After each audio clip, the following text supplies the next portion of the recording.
हुन्छ। आजको यो सेवामा अनलाइनबाट हेरिराख्नुभएकाहरू साथै यहाँ उपस्थित हुनुभएका सबैलाई प्रभु यीशुको नाउँमा जय मसीह। आज मैले तपाईसँग बाँड्न लागेको वचनको विषय छ श्रापबाट छुटकारा पाएको जीवन। श्रापबाट छुटकारा पाएको जीवनको विषयमा म केही कुराहरू बताउन गइराखेको छु। श्रापबाट छुटकारा पाएको जीवन कस्तो हुन्छ? बाइबल छ भने यहाँहरूले पल्टाउन सक्नुहुन्छ। व्यवस्था 28 अध्याय, व्यवस्था 28 को 1 देखि 14 पदबाट आज हामी हेर्न गइराखेका छौँ। व्यवस्था 28 को 1 देखि 14 म पढ्न गइराखेको छु। आज्ञा पालन गर्नेलाई आशिष भनेर यहाँ राखिएको छ। आज मैले तिमीहरूलाई आदेश दिए बमोजिम तिमीहरूले होसियारी साथ परमप्रभु आफ्ना परमेश्वरका सबै आज्ञाहरू मानेर उहाँको वचन पालन गर्यौ भने उहाँले तिमीहरूलाई पृथ्वीका सबै जातिमध्ये श्रेष्ठ तुल्याउनु हुनेछ। परमप्रभु आफ्ना परमेश्वरको वचन पालन गर्यौ भने यी सबै आशिष तिमीहरूलाई लाग्नेछन् र तिमीहरू साथ रहिरहनेछन्। तिमीहरूले सहरमा आशिष पाउनेछौ र गाउँ बस्तीमा आशिष पाउनेछौ। तिमीहरूका सन्तानमाथि आशिष पर्नेछ, साथै खेतका उब्जनीमाथि, गाई बस्तु बाछा बाछीमाथि, भेडा बाख्राका पाठापाठीमाथि, तिमीहरूको डालो र तिमीहरूको पिठो मुस्ने आरीमा आशिष पर्नेछ। भित्र आउँदा र बाहिर जाँदा तिमीहरूले आशिष पाउनेछौ। तिमीहरूका विरुद्धमा आउने शत्रुहरूलाई परमप्रभुले तिमीहरूकै सामु परास्त गर्नुहुनेछ। उनीहरू तिमीमाथि एक बाटो आउनेछन् तर तिमीबाट 7 बाटो भाग्नेछन्। परमप्रभुले तिमीहरूको ढुकुटीमा र तिमीहरूका सबै काममा आशिष दिनुहुनेछ। परमप्रभु तिमीहरूका परमेश्वरले दिनुहुने देशमा उहाँले तिमीहरूलाई आशिष दिनुहुनेछ। परमप्रभु तिमीहरूका परमेश्वरका आज्ञाहरू मानेर उहाँका मार्गमा हिँड्यौ भने उहाँले तिमीहरूलाई शपथ खाएर प्रतिज्ञा गर्नुभए झैँ तिमीहरूलाई आफ्नो लागि एक पवित्र जाति बनाएर स्थापित गर्नुहुनेछ। तब पृथ्वीका समस्त मानिसहरूले तिमीहरू परमप्रभुका नाउँले कलिएका हौ भनी थाहा पाउनेछन् र तिमीहरूसँग डराउनेछन्। तिमीहरूलाई दिन्छु भनी तिमीहरूका पुर्खाहरूलाई प्रतिज्ञा गर्नुभएको देशमा तिमीहरूका सन्तान, गाईबस्तु र भूमिको उब्जनीमाथि परमप्रभुले प्रशस्त उन्नति दिनुहुनेछ। परमप्रभुले आकाश आफ्नो प्रशस्ततामा भण्डार उगारेर तिमीहरूको भूमिमा ठिक ऋतुमा झरी पठाउनुहुनेछ र तिमीहरूका हातका सबै मेहनतमा आशिष दिनुहुनेछ। तिमीहरूले धेरै जातिहरूलाई ऋण दिनेछौ तर कसैबाट ऋण लिने छैनौ। मैले आज तिमीहरूलाई दिएका परमप्रभु तिमीहरूका परमेश्वरका आज्ञाहरू ध्यान दिएर ती होसियारी साथ पालन गर्यो भने परमप्रभुले तिमीलाई पिच्छर होइन तर शिर तुल्याउनु हुनेछ। तिमीहरू सधैँ टुप्पामा हुनेछौ, कहिल्यै फेदमा हुने छैनौ। मैले आज तिमीहरूलाई दिएका आदेशहरू मध्ये कुनैबाट दाहिने र देब्रेतिर लागेर अन्य देवताहरूको पछि लागि तिनीहरूको सेवा नगर। परमेश्वरले यस वचन पढाइमा हामी सबैलाई आशिष दिनुभएको होस्। अनि व्यवस्थाको पुस्तकको विषयमा हामीले योभन्दा अगाडि प्रवचनमा मैले यहाँहरूलाई यसको पृष्ठभूमि कतिवटा कुराहरू बताइसकेँ कि कसरी अब इजरायलीहरू लाल समुद्र तरेर आएको 38 वर्ष उनीहरू विभिन्न उजाड स्थान हुँदै अब अन्तिममा अब 40 वर्ष पुग्न लागेको छ, प्रतिज्ञाको मुलुकमा जान लागेका छन्। अनि त्यति बेला परमेश्वरले लाल समुद्र तर्दाखेरिका 20 वर्षभन्दा मुनिका मानिसहरू यिनीहरू अब अहिले 40 देखि 60 वर्षको उमेरमा पुगिसकेका छन् यो 40 वर्षको अवधिमा, र त्योभन्दा 20 वर्षभन्दा माथिका सबै बितिसकेका छन्। मोसा, यहोशू र कालेब मात्र बाँकी छन्।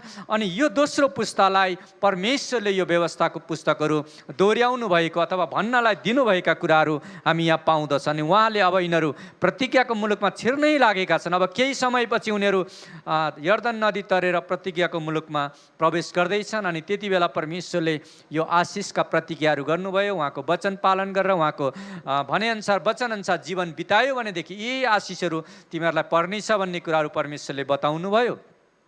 र योभन्दा अघिल्लो प्रवचनमा श्रापको ढोका सधैँको लागि बन्द गर्नु भन्ने शीर्षकमा मैले यहाँहरूलाई व्यवस्था 28 को 15 देखि 68 पदका कुराहरूबाट त्यहाँ बताएको थिएँ। त्यहाँ चाहिँ कसरी श्रापै श्राप श्रापै श्रापका कुराहरू लेखिएका छन्।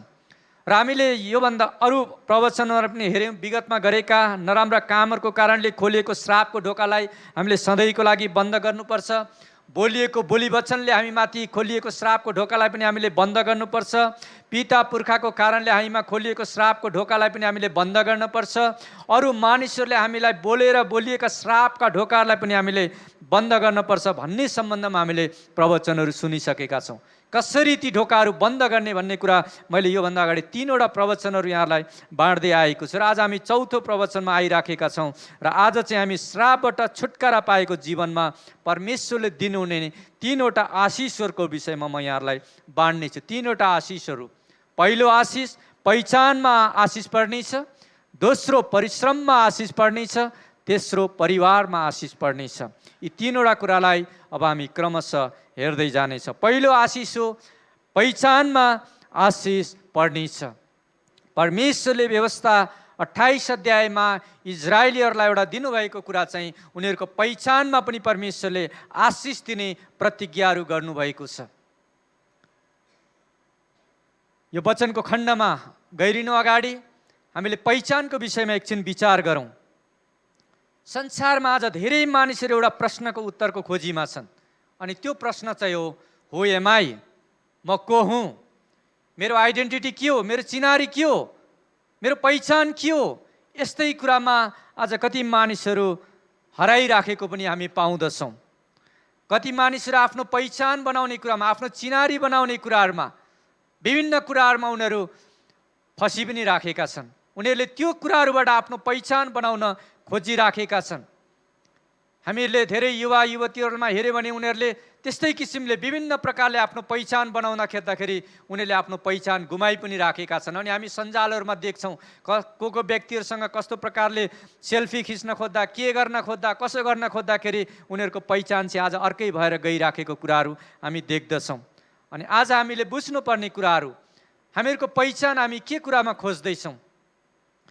कतिजनाले आफ्नो रिलेसनसिप बढाएर कसैसँग सम्बन्ध जोडेर अनि त्यो कुरा पनि उनीहरूले सञ्जालमा हालेर म चाहिँ फलानासँग रिलेसनसिपमा छु है भन्ने कुरा पनि विशेष गरी युवा युवतीले यो कामहरू गर्ने गर्छन्।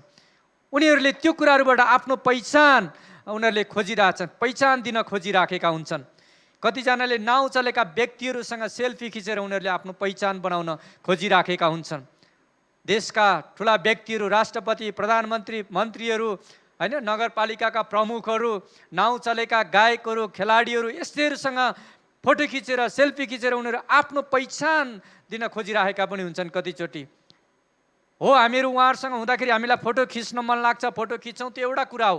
तर कति मानिसको ध्यान नै के हुन्छ भने त्यस्ता कुराहरूमा त्यस्तो सम्पर्क बढाएर त्यो कुरामा सेल्फीहरू खिचेर फोटोहरू खिचेर सञ्जालमा हालेर मेरो पहुँच त्यहाँ छ भन्ने जनाउनलाई पनि मानिसहरूले यो गरिराखेका हुन्छन्। उनीहरूले मुखले भन्दैनन् तर उनीहरूको भित्री मनसाय चाहिँ त्यो भइराखेको पनि हामी पाउँदछौँ। अनि यस्ता कुराबाट आज मानिसहरूले पहिचान बनाउन खोजिराखेका छन्। जवान भाइ बहिनीहरू, तपाईँहरू के कुराद्वारा आफ्नो पहिचान बनाउन खोजिराख्नु भएछ? के कुराद्वारा चाहिँ तपाईँले आफ्नो पहिचान दिन खोजिराख्नु भएछ? तपाईँको चिनारी के कुराबाट दिन खोजिराख्नु भएछ? हामी वयस्कहरू जति छौँ हामी के कुराहरू गरेर आफ्नो पहिचान दिन खोजिरहेछौँ? के कुराहरूद्वारा चाहिँ के कुरा प्राप्त गरेर हामी पहिचान दिन खोजिराखेका छौँ? समाजमा हेऱ्यो भने, हामीले मण्डलीहरूमा पनि हेऱ्यो भनेदेखि हामी देख्दछौँ मानिसहरू विभिन्न पद उपाधिहरू लिएर आफ्नो पहिचान दिन खोज्दछन्, आफ्नो पहिचान बनाउन खोज्दछन्।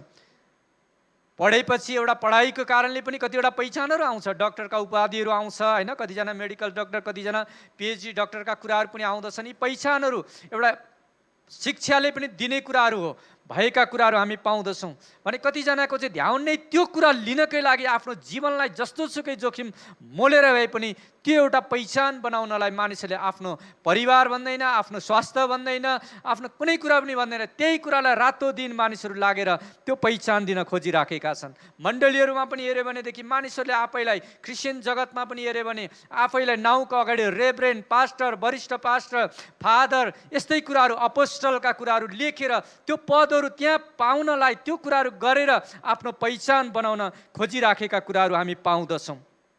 कति मानिसहरू गायन क्षेत्रबाट, कतिजना खेलाडीहरूका क्षेत्रहरूबाट, सङ्गीतका क्षेत्रहरूबाट, कलाकारिताबाट त्यो कुराबाट आफ्नो पहिचान दिनलाई लागिराखेका पनि हुन्छन्। तर हामीले बुझ्नुपर्ने कुरा चाहिँ यी सबै कुरा, यी पदवीहरूले चाहिँ हाम्रो पहिचान दिँदैन। हो, हामीलाई समाजमा चिनाउन केही हदसम्म यसले सहायता गर्ला, तर वास्तवमा त्यो चाहिँ हाम्रो पहिचान होइन। त्यो चाहिँ हामीहरूले काम गर्दै गएपछि अथवा हामीले अध्ययन गरेर पाएको एउटा उपाधि हो। त्यो कुरा चाहिँ एउटा त्यो पहिचानले के दिइरहेको छ, त्यो काम हो, त्यो व्यक्तिको काम हो, त्यो व्यक्तिको जिम्मेवारी हो।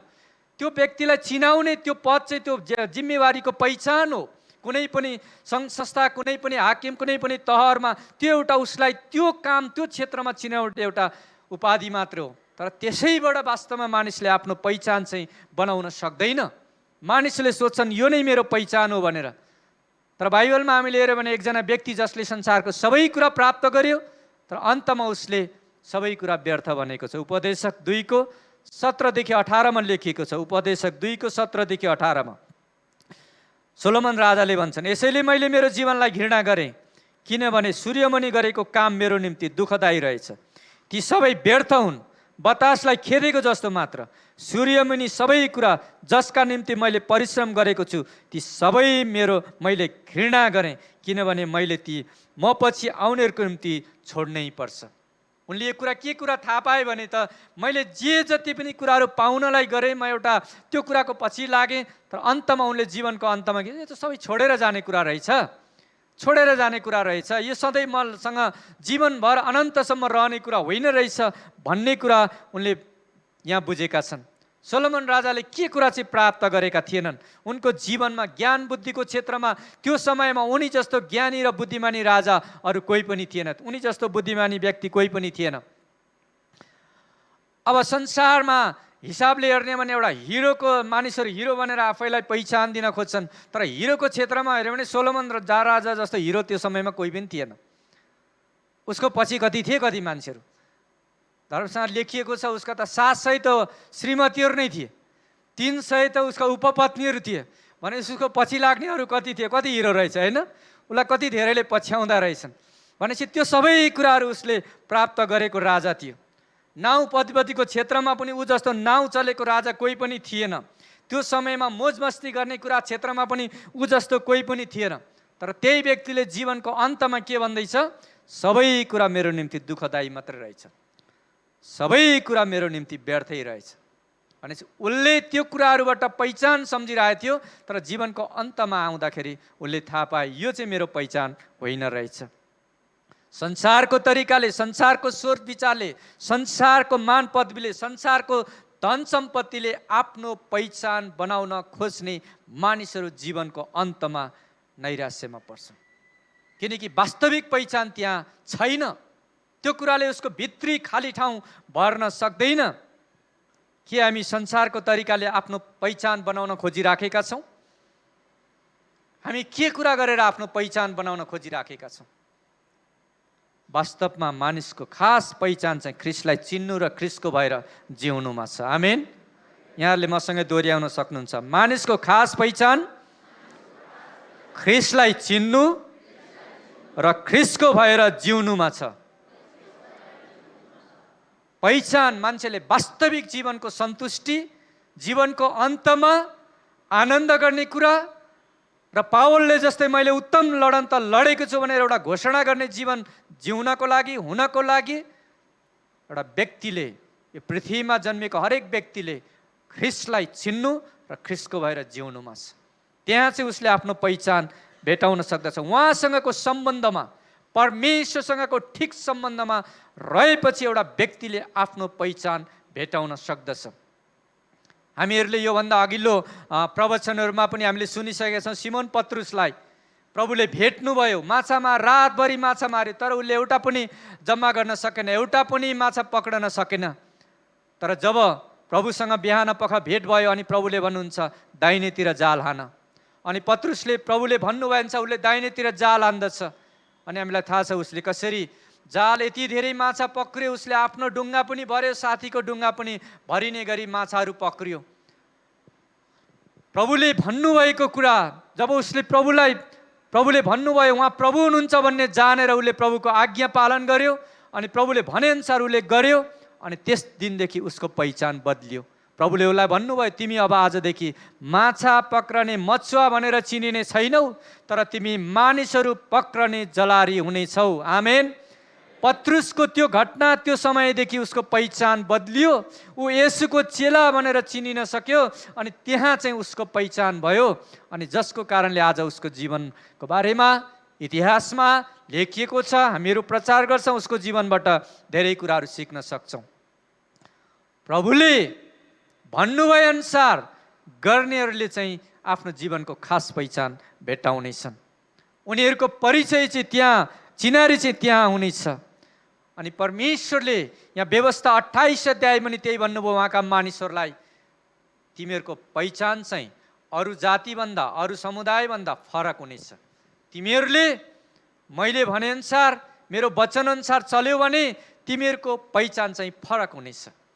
अनि के पहिचान प्रभुले भन्नुभयो? व्यवस्था 28 को 1 मा लेखिएको छ, आज मैले तिमीहरूलाई आदेश दिए बमोजिम तिमीहरूले होसियारी साथ परमप्रभु आफ्ना परमेश्वरका सबै आज्ञाहरू मानेर उहाँको वचन पालन गर्यौ भने उहाँले तिमीहरूलाई पृथ्वीका सबै जातिहरूमध्ये श्रेष्ठ तुल्याउनु हुनेछ। आमेन। यो परमेश्वरले भन्नुभयो, तिमीहरू श्रेष्ठ तुल्याउने छैन, उच्च पारिनेछौ, तिमीहरूभन्दा उच्चमा अरू कोही हुने छैन, तिमीहरू सर्वोच्चमा हुनेछौ भनेर परमेश्वरले भन्नुभयो। यो कुरा परमेश्वरले इजरायलीहरूलाई भन्नुभयो। उनीहरूले परमेश्वरको आज्ञा पालन गरे भने उनीहरूलाई कसैले पनि दबाउने छैनन्, कहीँ पनि तिमीहरूले हारको जीवन जिउने छैनन्, तिमीहरू तल हुने छैनौ, तिमीहरू चाहिँ एउटा प्रशस्त आशिषको व्यक्तिहरू बन्नेछौ, तिमीहरू उच्च हुनेछौ, प्रतिज्ञाको मुलुकमा पुगेपछि तिमीहरू चाहिँ सबैलाई नेतृत्व गर्ने वर्गमा हुनेछौ भन्ने कुराको आशिष परमेश्वरले यहाँ दिनुभयो। अनि यो कुरो चाहिँ योशुको पुस्तक पढ्यो भनेदेखि हामी थाहा पार्छौँ कि कसरी उनीहरू जब प्रतिज्ञाको मुलुकमा पुगे अनि परमेश्वरले उनीहरूलाई साँच्चै नै उच्च पार्नुभयो, श्रेष्ठ तुल्याउनु भयो। उनीहरूले प्रभुले भनेअनुसार, परमेश्वरले भनेअनुसार जिए, त्यो अनुसार उनीहरूले आज्ञा पालन गरे अनि उनीहरूको जीवनमा उच्च पार्ने कामहरू भयो। योशु 12 अध्याय हामीले पढ्यौँ भनेदेखि त्यहाँ 31 जना हारेका राजाहरूको नामावली छ। हारेका राजाहरूको नामावली छ। यो जाति जसलाई परमेश्वरले आशिष दिनुभयो तिनीहरू त्यहाँ प्रतिज्ञाको मुलुकमा पुगे अनि परमेश्वरले भन्नुहुन्छ म तिमीहरूलाई उच्च तुल्याउने छु। उहाँले भन्नुभएको थियो तिमीहरूको पहिचान म दिनेछु, प्रभुले भन्नुभएको थियो। अनि त्यो कुरा चाहिँ उनीहरूको जीवनमा पुरा भयो। अनि 12 अध्यायमा पछि त्यहाँ 31 जना हारेका राजाहरूको नाम भनेपछि 31 वटा राज्य उनीहरूले जित्न सफल भए र त्यो राज्यलाई अब उनीहरूले भागबण्डा गर्न थालेको कुराहरू हामी 12 अध्यायदेखि पढ्यौँ भनेदेखि पाउँदछौँ। उनीहरूले एकअर्कालाई दिन थालेका कुराहरू पाउँदछौँ। त्यस कारण जसले परमेश्वरले भनेअनुसार चल्छ र आज्ञा पालन गर्दछ तिनीहरूलाई परमेश्वरले भन्नुभएको छ म तिमीहरूलाई उच्च पार्नेछु, म तिमीहरूलाई उच्च पार्नेछु। संसारका कुराले भने तर प्रभुले चाहिँ, परमेश्वरले चाहिँ आफ्नो तरिकाले मानिसहरूलाई उच्च पार्नुहुनेछ। अनि उहाँले पहिचान दिने क्रममा 4 पदमा लेखिएको छ, सहरमा आशिष, गाउँ बस्तीमा आशिष पाएका मानिसहरू भनेर तिमीहरू चिनिनेछौ। प्रभुले के भन्नुभयो? तिमीहरूलाई म त्यसरी चिनाउनेछु। तिमीहरू जुन सहरमा बस्छौ त्यहाँ पनि तिमीहरू आशिष पाएका जातिको रूपमा चिनिनेछौ, तिमीहरू जुन गाउँमा बस्छौ त्यहाँ पनि तिमीहरू आशिष पाएको रूपमा चिनिनेछौ। 6 पदमा लेखेको छ, तिमीहरू भित्र आउँदा पनि आशिषित भएर चिनिनेछौ, बाहिर जाँदा पनि तिमीहरू आशिषित। तिमीहरू समाजमा काम गर्ने ठाउँमा जहाँ जहाँ रहन्छौ त्यहाँ पनि तिमीहरू आशिष पाएका जातिको रूपमा चिनिनेछौ, घर परिवारमा पनि तिमीहरू आशिषको रूपमा चिनिनेछौ। 9 पदमा त्यहाँ भनेको छ, पवित्र जातिको रूपमा म तिमीहरूलाई स्थापित गर्नेछु। परमेश्वरले इजरायललाई भन्नु म तिमीहरूलाई एउटा पवित्र जातिको रूपमा स्थापित गर्नेछु, तिमीहरू त्यसरी चिनिनेछौ। 13 पदमा लेखेको छ, तिमीहरू पुच्छार होइन शिर तुल्याउनेछु। प्रभुले भन्नुभयो तिमीहरूलाई पुच्छारमा राख्ने मेरो योजना होइन, म तिमीहरूलाई शिर तुल्याउनेछु। अनि प्रभुले दिनुभएका यी सबै प्रतिज्ञाहरू, परमेश्वरले इजरायलीहरूलाई दिनुभएका यी सबै प्रतिज्ञाहरू उनीहरूको जीवनमा पुरा भयो। उनीहरू परमेश्वरले भन्नुभए अनुसार उनीहरू अगाडि बढे, परमेश्वरले भन्नुभए अनुसार उनीहरूले काम गरे, वचन अनुसार जीवन जिए। अनि उनीहरू त्यो बेला त्यो समयमा उनीहरूको पहिचान बन्यो। एउटा दासत्वमा 430 वर्षसम्म बसेका मानिसहरू, देश छैन, घर छैन, केही पनि समाज छैन, कुनै पनि चिनारी नभएका मानिसहरू यिनीहरू थिए। 430 वर्ष अस्तित्व गुमाएका मानिसहरू, 430 वर्षपछि परमेश्वरले मिस्रबाट निकाल्नुभयो अनि 40 वर्षको यात्रा अब पुरा भएको छ। प्रतिज्ञाको मुलुकमा गए अनि एकपछि अर्को लडाइँ लड्दै गएर परमेश्वरले यिनीहरूलाई म तिमीहरूलाई श्रेष्ठ तुल्याउने छु, उच्च पार्ने छु भन्नुभएको प्रतिज्ञा यिनीहरूको जीवनमा पुरा भयो। यिनीहरूले 31 जना राज्यहरूलाई त लडाइँ जितेर जितिसकेका छन्। त्यसपछि अझै बाँकी जित्न राज्यहरू पनि त्यहाँ छन् भनेर लेखिएको छ। भने यिनीहरूले जित्दै गए। 31 वटा राज्य राष्ट्रहरूलाई उनीहरूले आफ्नो कब्जामा लिए। तिनीहरूको नेतृत्व उनीहरूले गर्न थाले। उनीहरू त्यहाँ एउटा घर नभएका मानिसहरू अब घर बनाएर बस्न थाले। जग्गा जमिन नभएका मानिसहरू जग्गा जमिनहरू उनीहरूको भयो। उनीहरूका सबै कुरा समाजमा एउटा उनीहरू स्थापित व्यक्ति बने, एउटा पवित्र जाति भनेर चिनिए। अनि यो कसले गरेको? यो परमेश्वरले गर्नुभएको काम। यो इतिहास हो, यो कुनै कथा कहानी होइन। यो परमेश्वरले भन्नुभएको वचन उहाँले एक एक कुराहरू उनीहरूको जीवनमा पुरा गर्नुभयो। अनि के त्यो परमेश्वरले आजका उहाँका मानिसहरूलाई पनि त्यो पहिचान दिन सक्नुहुन्न? यदि आज हामीले पहिचान गुमाइरहेका छौँ भने त्यो चाहिँ परमेश्वरको कारणले होइन, हामी आफ्नै कारणले हो। हामीले सोच्न पर्ने कुराहरू, हामीले विचार गर्न पर्ने कुराहरू छ। प्रभु येशू ख्रीष्टमा आइसकेपछि अझ हामीलाई दिएका पहिचानहरू हामी बाइबलमा विभिन्न कुराहरू पाउँछौँ। हामीहरूलाई चुनिएका मानिसहरू भनेको छ, चुनिएका जातिहरू भनेको छ, परमेश्वरबाट बोलाइएकाहरू भनिएको छ, परमेश्वरका सन्तानहरू भनिएको छ, ख्रीष्ट येशूमा असल कामको निम्ति परमेश्वरका हातका सिपहरू भनिएको छ। यो हामीहरूको पहिचान हो। हामीहरू परमेश्वरका हातका सिपहरू हौँ। हामीहरूलाई स्वर्गका नागरिकहरू भनिएको छ, स्वर्गको हकदारहरू भनिएको छ, अनन्त जीवन पाएका मानिसहरू भनेर हामीलाई पहिचान दिएको छ। शान्ति, आनन्द, विश्राम पाएका मानिसहरूको रूपमा परमेश्वरको वचनले उहाँमा विश्वास गर्नेलाई चिनारी दिएको छ। पाप अधर्मबाट छुटकारा पाएका पवित्र जातिको रूपमा स्थापित गरेको छ। स्वर्गीय स्थानहरूमा ख्रीष्ट येशूमा सबै आत्मिक आशिषले आशीर्वाद दिएका जातिको रूपमा परमेश्वरले प्रतिज्ञा गर्नुभएको छ, घोषणा गर्नुभएको छ। अनि यो चाहिँ तपाईँ र मेरो पहिचान हो। अनि यो पहिचान पाउनलाई हामीले संसारका कुराहरूमा खोजेर हुँदैन। हामीले यो पहिचान पाउन चाहिँ ख्रीष्टमा हामी रहन पर्दछ। ख्रीष्टले भनेअनुसारको जीवन जिउन पर्दछ। यदि हामी कोही छौँ आज, हो एमाई भनेर आफैलाई प्रश्न गरिरहेछौँ, म को हुँ, मेरो चिनारी के हो, मेरो मूल्य मान्यता के हो, कसैले मेरो मूल्य मान्यता गर्दैन, चर्चमा पनि कसैले ख्याल गर्दैन भनेर यदि आफैलाई विचारा बनाउँदैछ भने यो विचारा बनाएर रहने जीवन होइन। तपाईँ र मेरो पहिचान चाहिँ ख्रीष्टबाट आउँदछ। हामीले हेर्न पर्ने, चिन्नु पर्ने उहाँलाई हो। उहाँसँगको सम्बन्धमा गहिरिँदै गएपछि तपाईँ र मलाई पहिचान देऊ भन्दै कसैलाई भन्न पर्दैन, त्यसले आफै पछ्याउँदछ। यो परमेश्वरले दिने कुरा हो। ख्रीष्टलाई चिन्नु र ख्रीष्टको भएर जिउनु चाहिँ हाम्रो पहिचान हो। ख्रीष्टमा आफ्नो पहिचान बनाएकर चाहिँ संसारको तरिकाले उनीहरू जिउँदैनन्। ख्रीष्टमा पहिचान बनाएको ख्रीष्टकै तरिकाले उनीहरू जिउँदछन्। हामीहरूको स्वर्गीय आदरणीय पास्टर रोबर्ट कार्तर गुरुवालाई हामी हेरौँ न, उहाँले कहिल्यै पनि संसारको तरिकाले आफ्नो पहिचान बनाउन चाहनु भएन। आफ्नो सारा जीवन जब उहाँलाई परमेश्वरले एउटा जवान अवस्थामा सेवकाईमा बोलाउनु भयो, त्यो दिनदेखि उहाँले आफ्नो पहिचान ख्रीष्टमा नै बनाउनु भयो। उहाँले कहिल्यै पनि बाहिरी कुराहरूमा हेर्नु भएन।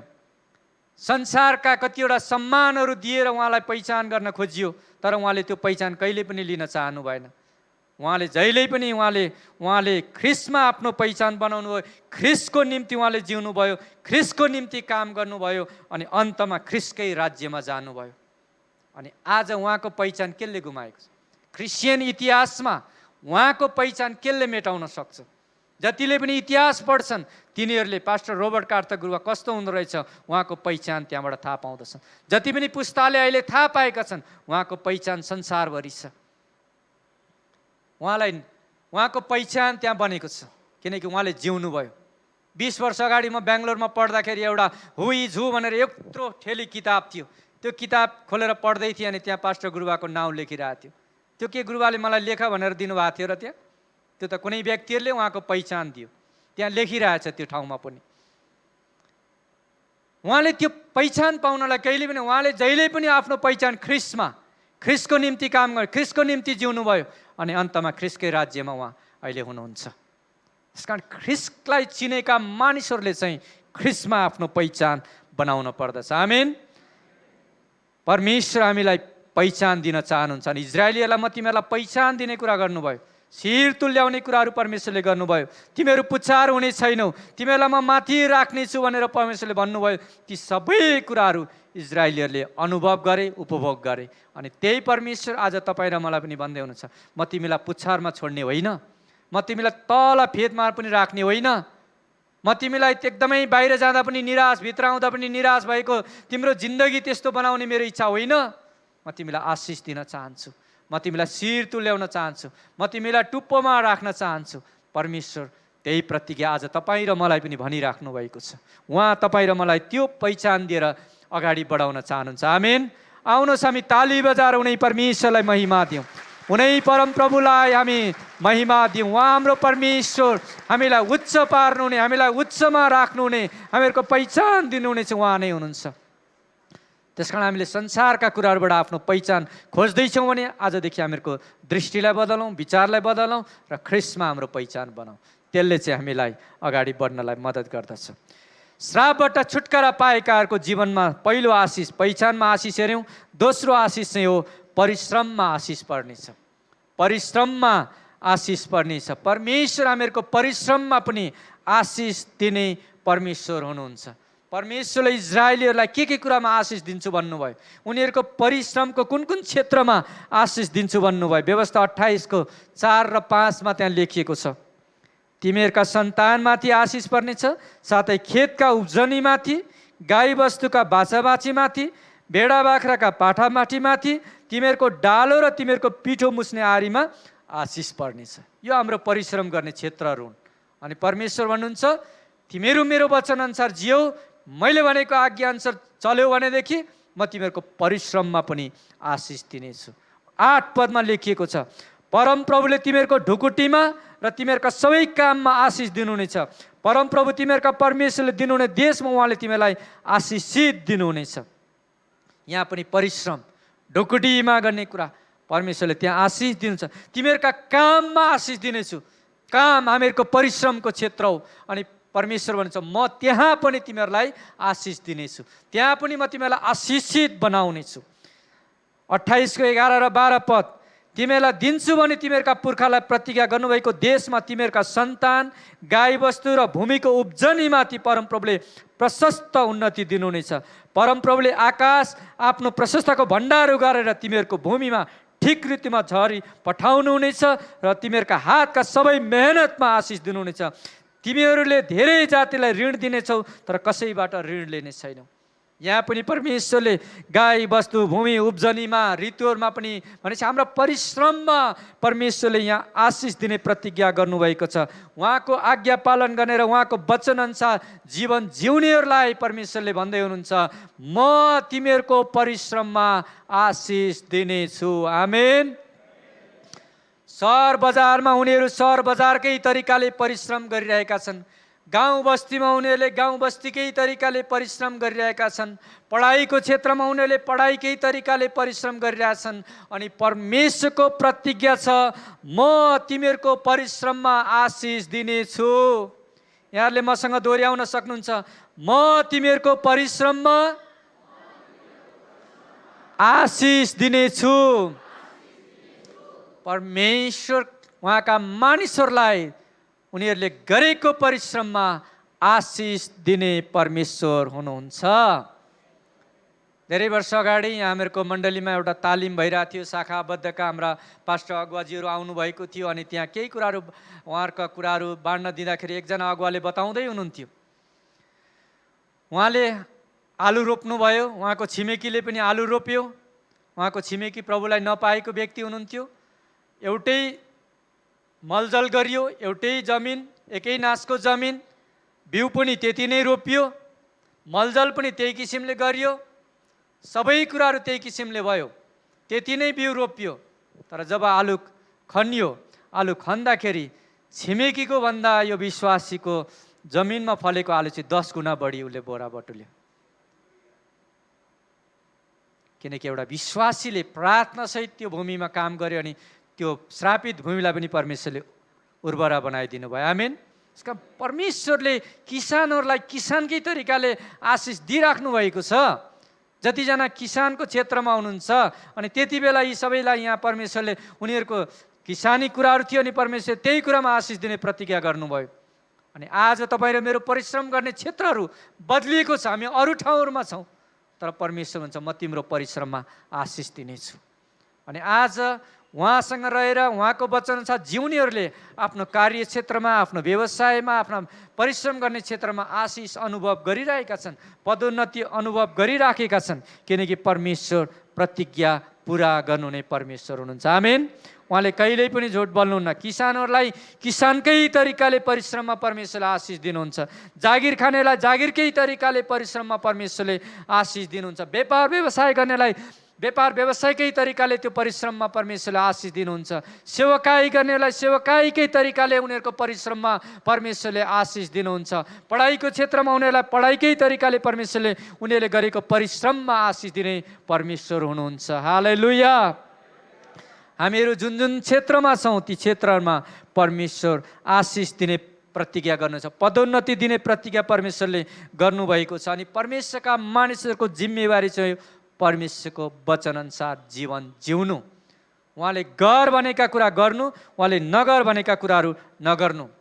यदि तपाईँ र मैले आज परिश्रममा, हामी जुन जुन क्षेत्रमा परिश्रम गरिरहेछौँ त्यहाँ आशिष देखिरहेका छैनौँ भनेदेखि म यहाँहरूलाई आग्रह गर्न चाहन्छु, यहाँहरूले एउटा दिनमा एउटा समय निकालेर प्रार्थना गर्नुहोस्। प्रभुले पश्चाताप गर्ने कुराहरू देखाउनु दिनुहुन्छ, पश्चाताप गर्नुहोस्। प्रभुसँगको सम्बन्ध ठिक गर्नुपर्ने छ नि सम्बन्ध ठिक गर्नुहोस्। काहीँ प्रभुसँगलाई दिने समय अरू कुरालाई दिएर तपाईँले परिश्रममा आशिष नदेखिरहेछ भने त्यो कुरामा हामीले आफैलाई सुधारौँ। प्रभुसँग प्रार्थना गर्नुहोस्, प्रभुसँग समय बिताउनुहोस्। प्रभु किन मैले मेरो परिश्रममा आशिष, के कुराले मैले मेरो परिश्रममा आशिष देखिरहेको छैन? तपाईँले जब प्रार्थना गर्नुहुन्छ प्रभुले हामीहरूको चेत खोलिदिनुहुन्छ। हामीले थाहा पाउनेछौँ हामी कहाँ कहाँ चाहिँ हामीले के गर्न पर्ने रहेछ, त्यो कुराको ज्ञान हामीलाई हुनेछ। अनि जब हामी त्यस अनुसार चल्नेछौँ हामीहरूले हामीहरूको परिश्रममा आशिष देख्नेछौँ। आमेन।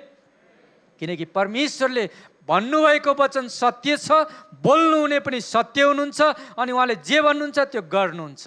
तर बाधक चाहिँ उहाँबाट होइन, मानिसबाट नै भइराखेको छ। त्यसका तपाईँ र मबाट कुनै त्यस्ता रोकिएका कुरा छ भने एक्लै ढोका थुनेर प्रार्थना गर्नुहोस्, प्रभुलाई सोध्नुहोस्, प्रभुले देखाउनुहुनेछ। श्रापबाट छुटकारा पाएकाको जीवनमा देखिने तेस्रो आशिष हो परिवारमा आशिष पर्नेछ। सबैले भनौँ न, परिवारमा आशिष पर्नेछ। परमेश्वर हाम्रो परिवारमा पनि आशिष दिने परमेश्वर हुनुहुन्छ। व्यवस्था 28को 4 पदमा लेखिएको छ, त्यहाँ सुरुमै लेखिएको छ, तिमीहरूका सन्तानमाथि आशिष पर्नेछ। आमेन। परमेश्वर खालि एउटा बाबुआमासँग मात्रै सरोकार राख्नुहुन्न, उहाँ हाम्रा छोराछोरीसँग पनि सरोकार राखिराख्नु भएको छ। परिवारसँग पनि उहाँले सरोकार राख्नुहुन्छ। अनि उहाँ भन्नुहुन्छ म तिमीहरूका सन्तानमाथि पनि आशिष, तिमीहरूलाई मात्र होइन तिमीहरूका आउने पुस्तालाई पनि म आशिष दिनेछु। तिमीहरूले जिएको कारणले, तिमीहरूले हिँडेको मार्गले गर्दाखेरि म तिमीहरूको आउने पुस्तालाई पनि आशिष दिनेछु, उन्नति गराउनेछु। 11 पदमा पनि लेखिएको छ, तिमीहरूलाई दिन्छु भने तिमीहरूका पुर्खालाई प्रतिज्ञा गर्नुभएको देशमा तिमीहरूका सन्तान, गाईबस्तु र भूमिको उब्जनीमाथि परमप्रभुले प्रशस्त उन्नति दिनुहुनेछ। हेर्नुहोस् त, परमेश्वर के भन्छ, तिमीहरूका सन्तानमा पनि प्रशस्त उन्नति दिनेछु, प्रगति दिनेछु। अनि अघि मैले भने आज मानिसहरू चाहिँ संसारको तरिकाले उन्नति खोजा, संसारको तरिकाले आफ्नो पहिचान बनाऊ, तर परमेश्वर हुन्छ म तिमीहरूलाई उन्नति दिने चाहिँ म हुँ। अनि परमेश्वर उन्नति, प्रगति, आशिष परिवारलाई दिन चाहनुहुन्छ। किनकि परमेश्वरले परिवार सृष्टि गरेपछि पहिलो कुरा नै आशिष दिनुभएको छ। उत्पत्ति 1 अध्यायमा हामीले हेऱ्यौँ भनेदेखि 27 र 28 पदमा त्यहाँ लेखिएको छ। 27 पदमा हामीले हेऱ्यौँ भने त्यहाँ परमेश्वरले यसै कारण परमेश्वरले मानिसलाई आफ्नै स्वरूपमा सृष्टि गर्नुभयो भनेर लेखिएको छ। परमेश्वरले नर र नारी नै गरी भनेर सृष्टि गर्नुभयो। अनि यसरी एउटा परिवार सुरु गरेपछि 28 पदमा लेखिएको छ, उत्पत्ति 1 को 28 मा लेखिएको छ, परमेश्वरले तिनीहरूलाई आशिष दिनुभयो। कसले आशिष दिनुभयो? परमेश्वरले।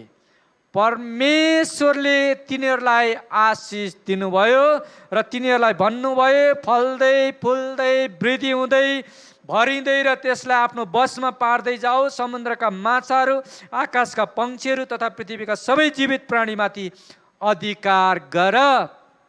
यहाँ परमेश्वरले पुरुष र स्त्रीलाई जोडेर एउटा परिवार सुरु गरेपछि पहिलो काम नै आशीर्वाद दिनुभयो। परमेश्वर हाम्रो परिवारलाई आशिष दिन चाहनुहुन्छ। आमेन।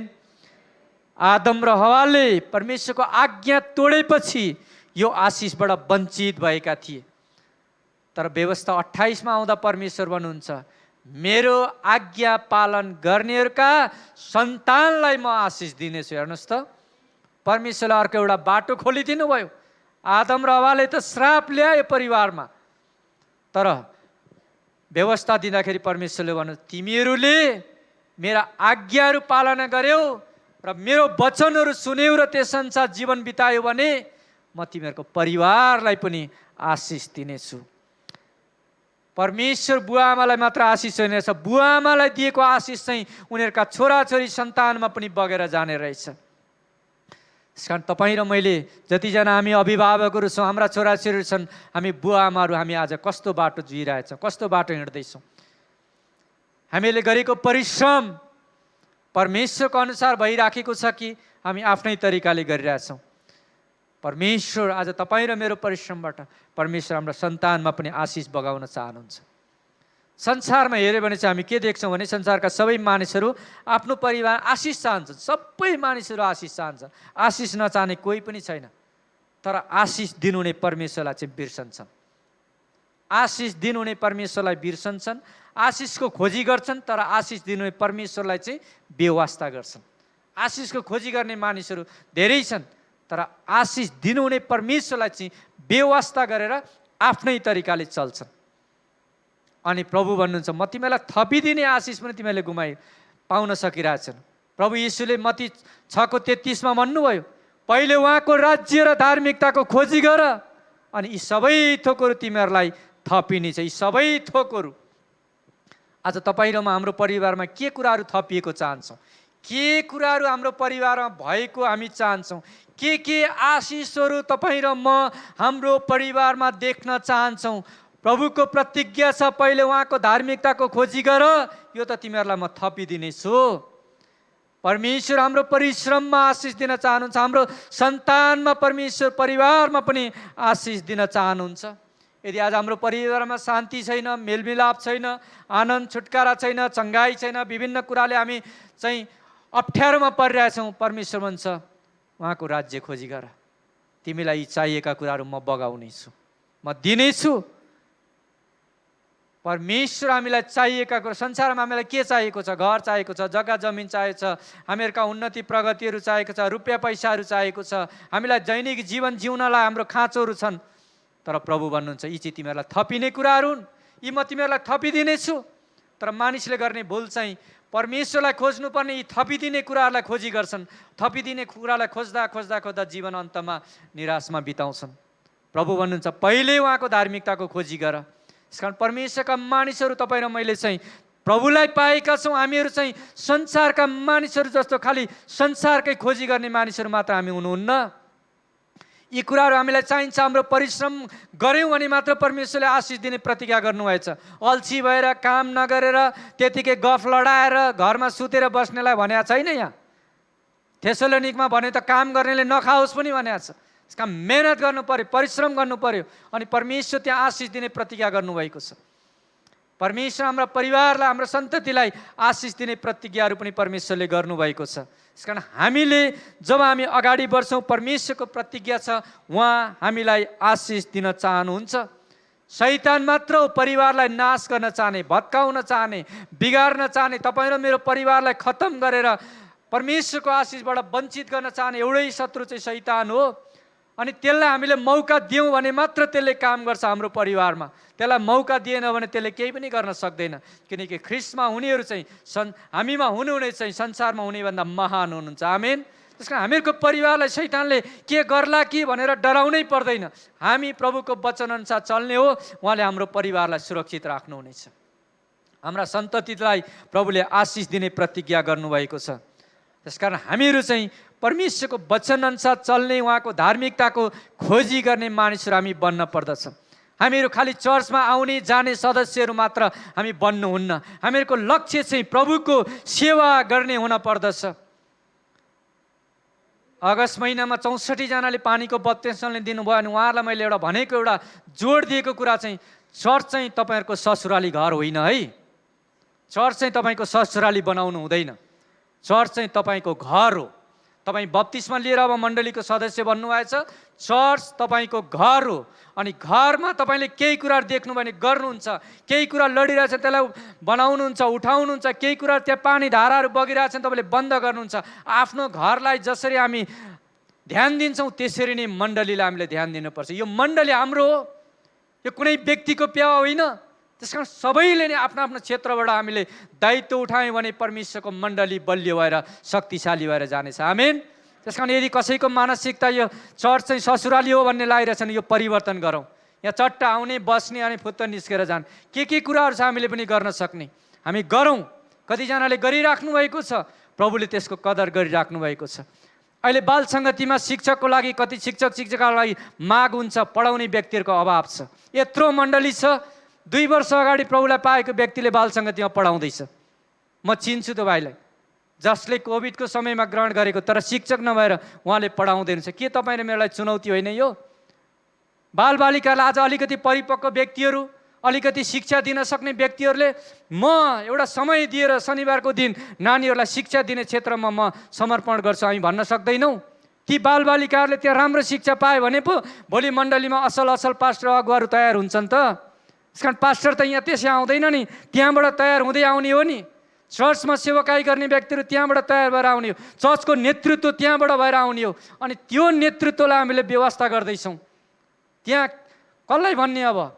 त्यत्रो सूचना हुन्छ तर मानिसहरू फारम पनि भर्दैनन्। त्यस कारण म यहाँहरूलाई आग्रह गर्न चाहन्छु, बाल सङ्गतिमा पढाउनको लागि तपाईँलाई मिल्छ, तपाईँलाई शिक्षाको वरदान छ, सिकाउन सक्नुहुन्छ। तपाईँ परमेश्वरको वचनबाट सिकाउने तपाईँलाई रहर छ, तपाईँलाई इच्छा छ, सेवा गर्ने इच्छा छ भनेदेखि आउने वर्षको लागि अहिले प्रार्थना गर्नुहोस्। अनि बाल सङ्गतिका हाम्रो शिक्षक संयोजक हाम्रो एल्डर अर्जुन ढकालजी हुनुहुन्छ, उहाँलाई तपाईँले आफ्नो नाउँ दिएर अथवा शिक्षक शिक्षिकाहरूलाई तपाईँले आफ्नो नाउँ दिएर तपाईँ यो सेवाकाईमा आउन सक्नुहुन्छ। मण्डलीमा यहाँ नयाँ व्यक्तिहरू आइरहेछ, उनीहरूलाई यसो भेटेर प्रभुका कुराहरू फलोअप गर्ने, अनुगमन गर्ने, यसो कहाँबाट आउनुभयो, कुन ठाउँबाट आउनुभयो, सङ्गतिमा जोडाइदिने, कुन ठाउँमा उहाँ बसेको सङ्गति छ त्यो गरे। यसरी गर्न थाल्यो भने हामीहरूले धार्मिकताको खोजी गर्दैछौँ, परमेश्वरको मण्डली बनाउँदैछौँ। हामीहरू चर्चमा आउँदा हामीहरू मात्र आउने होइन, कोही व्यक्तिलाई पनि साथमा लिएर प्रभुलाई चिनाउने हामीहरूको लक्ष्य हुन पर्दछ। धार्मिकताको खोजी गर्नु भनेको सत्यताको पछि लाग्ने मात्र होइन, तर हामीले परमेश्वरको मण्डलीलाई पनि बनाउँदै जानु परेको छ। अनि परमेश्वर मण्डली बनाएको, निर्माण गरेको चाहनुहुन्छ। अनि परमेश्वर हाम्रो सन्ततिलाई त्यो आशिष दिएर बनाउन चाहनुहुन्छ, तर हामीहरूले हाम्रो जिम्मेवारीहरू पनि पुरा गर्न पर्ने रहेछ। आमेन। त्यस कारण श्रापबाट छुटकारा पाएका मानिसको जीवनमा पर्ने 3वटा आशिषहरू हामीले हेऱ्यौँ। पहिलो, पहिचानमा आशिष पर्नेछ। दोस्रो, परिश्रममा आशिष पर्नेछ। तेस्रो, परिवारमा आशिष पर्नेछ। यहाँहरूले मसँग दोहोऱ्याउन सक्नुहुनेछ। पहिचानमा आशिष पर्नेछ, परिश्रममा आशिष पर्नेछ, परिवारमा आशिष पर्नेछ। यदि हामीले यो 3वटा क्षेत्रमा आशिष देखिरहेका छैनौँ भनेदेखि यो हप्ता प्रभुसँग समय बिताउँ। प्रभुलाई भनौँ, प्रभु किन मैले यी क्षेत्रहरूमा आशिष देख्न सकिरहेको छैन, कहाँ छ मैले गर्न पर्ने? कुनै कुरा प्रभुले देखाउनुहुन्छ पश्चाताप गर्ने कुरा भने पश्चाताप गरौँ। हामीहरूको चेत खोल्न पर्छ। पहिलो कुरो, पवित्र आत्मा मलाई देखाउनुहोस्, प्रार्थना गरौँ। कहिलेकाहीँ हामीले आफैलाई स्वधर्मी बनाइराखेका हुन्छौँ, त्यो स्वधर्मीले पनि हामीलाई हाम्रो चेत खोल्नदेखि बन्द गरिदिन्छ अनि हामीले वास्तविकता देख्दैनौँ। अनि कतिचोटि हामीले आशिषको ढोका बन्द गरिरहेछौँ। पवित्र आत्मा मलाई देखाउनुहोस्, म कहाँ छु, म कुनै ठाउँबाट गिरेको पो छु कि कुनै कुरामा म चुकेको पो छु कि तपाईँले देखाउनुहोस्। म मेरो पहिचानमा आशिष परेको चाहन्छु, मेरो परिश्रममा म आशिष देख्न चाहन्छु, म मेरो परिवारमा आशिष देख्न चाहन्छु। आमेन। कारण एक्लै प्रभुसँग ढोका थुनेर प्रार्थना गर्न थाल्नुहोस्, प्रभुसँग समय बिताउनुहोस्। प्रभुले हामीलाई देखाउनुहुन्छ अनि जे कुरा देखाउनुहुन्छ ती कुरा हामी पश्चाताप गरौँ। पछुतो होइन, पछुतो गर्ने मान्छेले हेत्तेरिका मैले यो नगर्नु पर्ने थियो भन्छ, 1-2 हप्ता गर्दैन, 1-2 महिना गर्दैन, अनि फेरि त्यही कुरा गर्छ, त्यही नराम्रा कुरामा उज्जकिन्छ। तपाईँ र मैले कुनै कुराहरू त्यस्ता कुरा प्रभुले देखाउँछ होला, कतिवटा नहेर्नुपर्ने कुराहरू हामी हेरेर त्यो कुरा यी कुराहरू आशिष गुमाइरहेको होला। आज हामीसँग नेटहरू छ, मोबाइलहरू छ, हामीसँगै छ सबै संसार हामीले कस्ता कुरा हेर्दैछौँ, कस्ता कुराहरू के प्रभुलाई राखेर त्यो कुरा हेर्न सक्छौँ, के प्रभुसँग रहेर त्यो कुराहरू हामी मोबाइलमा हेर्न सक्छौँ, ती चित्रहरू ती कुराहरू सुन्न सक्छौँ। यदि सक्दैनौँ भने त्यो कुराबाट हामीले छुटकाराको लागि प्रार्थना गरौँ। हामी आशिष चाहन्छौँ तर आशिष दिनुले भन्नुभएको कुरा चाहिँ नसुन्ने मानिसहरू हामी बन्न हुँदैन। उहाँले भन्नुभएका कुरा हामी गरौँ। प्रभुको प्रतिज्ञा छ, म तिम्रो पहिचानमा आशिष दिनेछु, तिम्रो परिश्रममा आशिष दिनेछु, तिम्रो परिवारमा आशिष दिनेछु। आमेन। श्रापबाट छुटकारा पाएको जीवन नै क्रिस्चियन जीवन हो। श्रापबाट छुटकारा पाएको जीवन नै क्रिस्चियन जीवन हो। परमेश्वरले यस वचन सुनाइमा हामी सबैलाई आशिष दिनुभएको होस्। हामी सबैजना आफू बसेको ठाउँमा खडा रहनेछौँ र अहिले वचन सुनेअनुसार तपाईँलाई कुन क्षेत्रमा आशिष चाहिएको छ, कुनै क्षेत्रमा तपाईँले आशिष नभएको देख्दै हुनुहुन्छ भने प्रार्थना गरोस्। पहिचानमा हो कि परिश्रममा हो कि परिवारमा हो, प्रभुलाई भनौँ, प्रभु म यहाँ छु, मैले चुकेका कुरा छन्, मलाई देखाउनुहोस्, म त्योबाट फर्कन चाहन्छु र म आशिषित मानिस बन्न चाहन्छु। आउनुहोस् हामी मुख खोलेरै प्रार्थना गरौँ प्रभुसँग। हालेलुया, हालेलुया। परमेश्वर पिता, तपाईँबाटको हामी आशिष हाम्रो जीवनमा हामी देख्न चाहन्छौँ। परमेश्वर, पवित्र आत्मा परमेश्वर, तपाईँ